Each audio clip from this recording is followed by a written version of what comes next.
Ойшыл данышпан Абай Құнанбайұлы өмірінің соңына дейін ана жайлы бір ауыз өлең жазбаған екен. Оның себебін сұраған жанға мен анаға теңеу таппадым. Анаға тең келер жан жоқ. Әуелі Алла, кейінгі пайғамбар, содан кейін ол біздің анамыз деген екен. Әлемдегі ең сұлу, ең керемет атау ана.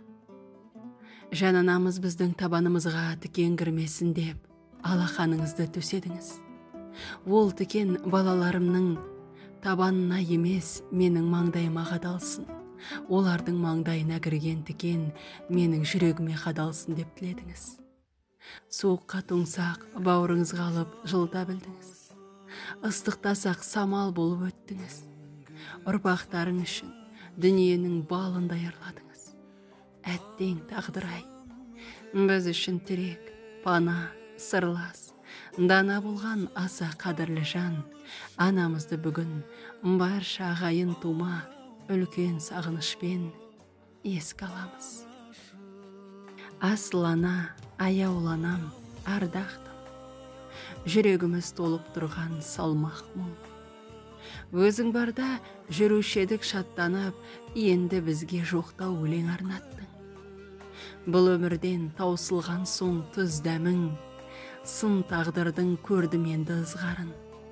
Сіз кеткелі арамыздан жыл өтті, жаратушым жүрегіме сын екті. Бұл жиналған ағайынға баяндап, анашым деп тебіренттім жүректі. Адал жар аяулана, асыл әже ұл болсын аман қызы Аманова.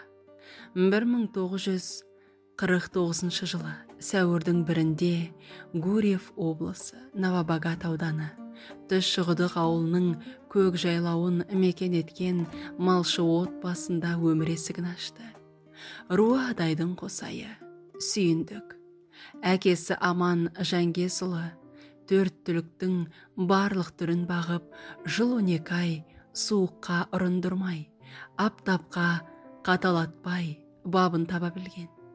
Нағаш әжеміз Ақмешіт Қабылқызы екеуі 5 бала сүйіп, тәрбиелеп өсірді. Анамыз ұл болсын осы шаңырақтағы 3-ші перзент.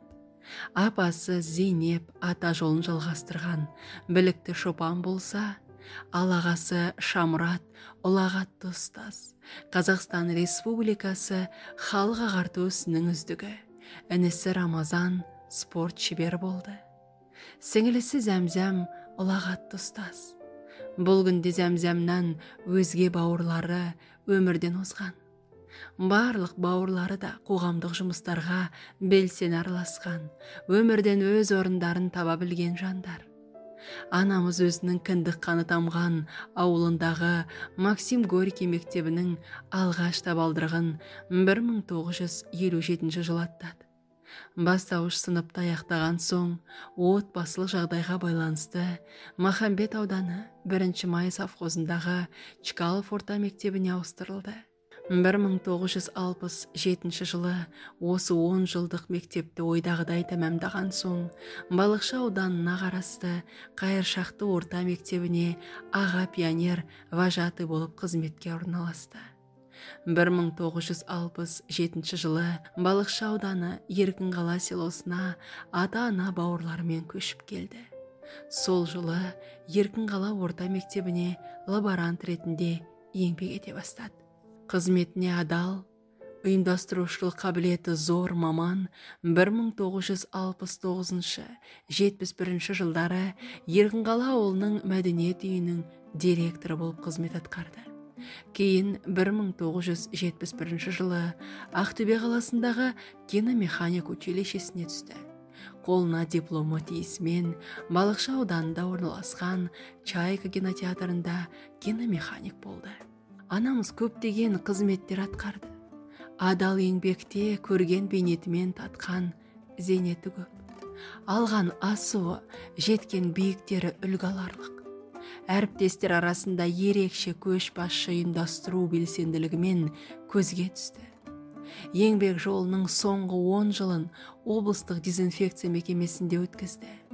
Осы мекемеде 5 баланы өмірге әкелген көп балалы ана ретінде 45 жасында зейнетке шықты. Жұмысымен қатар отбасындағы тірліктерге де үлгеріп жүретін асыл жар, сүйікті келін, ардақты ана болды. Анамыз Ұлболсын Аманқызы 1972 жылы 4 қарашада өмірлік серігі, сүйікті жары әкеміз Кенжебек Мағзомұлымен шаңырақ құрады.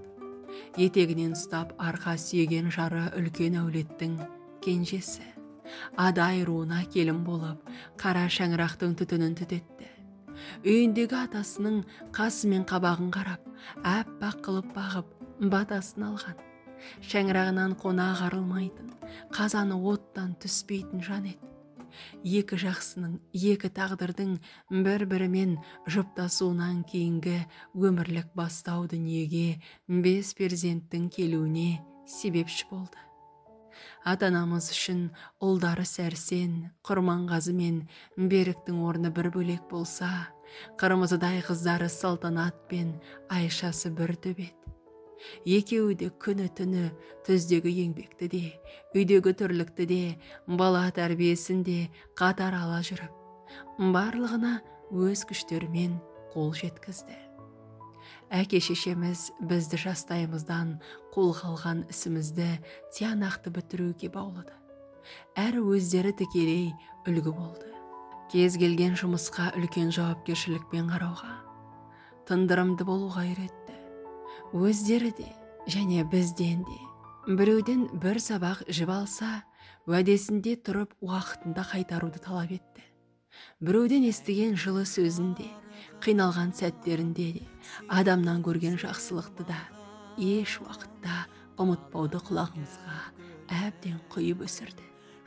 Бір сөзбен айтқанда, біздің білімді, тәрбиелі азамат болып қалыптасуымызға барынша ықпал етті.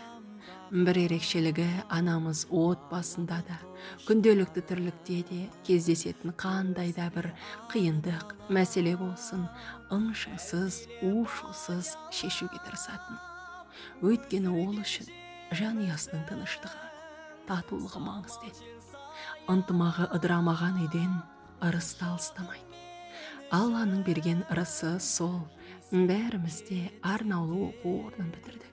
Әрине, оқу орындарында оқып жүрген жылдарымызда, еңбек етіп жүрген кезімізде де, тіпті өмірінің соңына дейін анамыздың еңбегімен моральдық демеуі шексіз болды.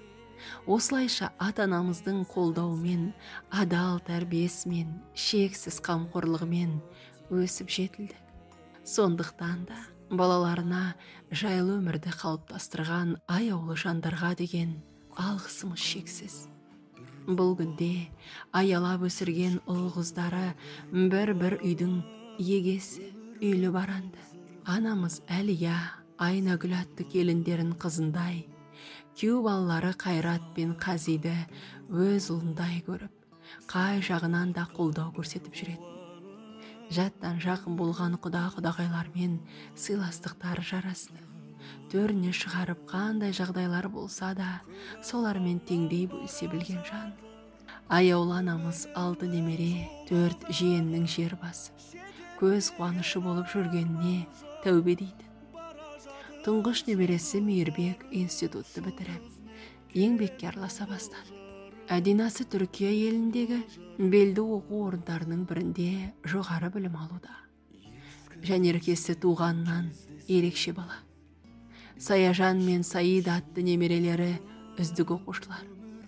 Ал кенже немересі Ислам балабақшаға барады. Жиендердің үлкені Дамир де студент. Аяулым Әмір мектепте оқиды. Ал кішкентай жиені Сағи да балабақша тәрбиесінде. Адам атақ-даңқымен емес, тәрбиелі ұрпағымен мың жасайды. Міне біз үшін аяулы жанның өзі жоқ болса да, оның артында қалған ізі бар. Осыдан ақ анамыздың жағып кеткен шырағы мәңгілікке маздай бермек. Аслана, түсімде көрем сені. Бұрынғыдай емессіз не кеңселі. Мен білсем сізге деген сағыныштың осынау жұмыр жерде жоқ өлшемі. Тербеп сол сағыныштың күш тұрғағы, елжіреп елесіңді құштым тағы. Хат байлап қанатына жіберерем, бармайдау сіздің жаққа құстың бәрі. Иә, анамызды сәл көрмесек, сағынып тұрушы едік, ал мәңгілікке жоғалту деген. Жас қартаймақ, жоқ тумақ, туған өлмек. Бір Құдайдан басқаның бәрі өзгермек. Өмір заңына бағынбасақ, шараң жоқ.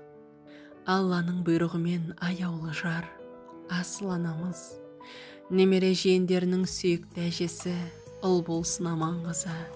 2020 жылы 30 қараша күні 71 жасында дүниеден озды. Әулеттің қайғысына ортақтасып, көңіл айтқан барша жамағатқа айтар алғысымыз шексіз.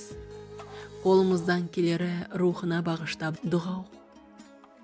5 уақыт намазын қаза қылмаған иманды, жүрегі таза анамызды, рахымдылардың рахымдысы Алла тағала жанаттық қылғай дейміз.